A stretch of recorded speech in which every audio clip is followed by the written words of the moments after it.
જ્યારે એક ગર્ભવતી માતા ભોજન ગ્રહણ કરી રહી છે ત્યારે હંમેશા યાદ રાખે કે તે માત્ર પોતાના બાળકના શરીરને નથી પોષી રહી, પરંતુ તે બાળકના પંચકોશને પોષી રહી છે. અન્નમય કોષ, પ્રાણમય કોષ, મનોમય કોષ, વિજ્ઞાનમય કોષ અને આનંદમય કોષ. આ 5 કોષ બાળકનું અસ્તિત્વ બનાવી રહ્યા છે.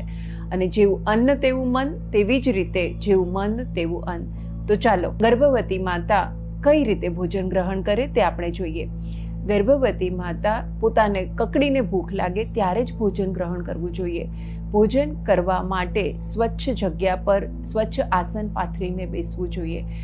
આસન પાથર્યા બાદ પોતાની થાળી પોતે જ પીરસવાની છે અને શક્ય હોય તો એવો નિયમ રાખો કે પોતાની થાળી પહેલી જ વારમાં પૂરતી પીરસી લો.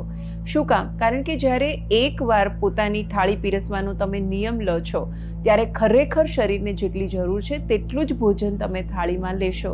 અને જે કહેવાય ને કે વધારાનું મનને ભાવ્યું અથવા વધારે સારું લાગ્યું એટલા માટે તમે ખાધું, તો આવું આપણે અટકાવી શકીશું. કારણ કે જે વધારાનું ખાઈએ છીએ તે પચી નથી શકતું અને ગેસ વાયુ ઇમ્બેલેન્સ કરે છે અને એની સાથે સાથે આમ પણ કરે છે, જે બાળકના વિકાસને અવરોધે છે. તો પોતાની થાળી જાતે પીરસીએ અને ભોજન ગ્રહણ કરતા પહેલા ચોક્કસ જ પ્રાર્થના કરીએ. પરંતુ તે પહેલાં આપણે ચોક્કસ ધ્યાન રાખીએ કે ભોજન કરતી વખતે ઉત્તર દિશા અથવા તો પૂર્વ દિશામાં ચહેરો રાખીને બેસીશું.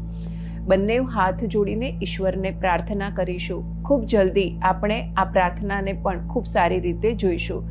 પ્રાર્થના કર્યા બાદ શક્ય હોય તો મૌન સાથે ભોજન ગ્રહણ કરવું. કારણ કે મન જેટલું શાંત તેટલું જ એ ભોજનની પ્રાણ શક્તિ વધારે, તેની પચવાની ગતિ વધારે.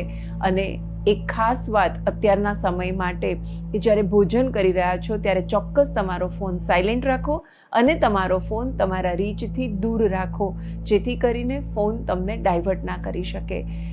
ગર્ભવતી માતા એટલું યાદ રાખે કે બાળક માટે એ ભોજન માત્ર અન્ન નથી, પ્રાણ છે.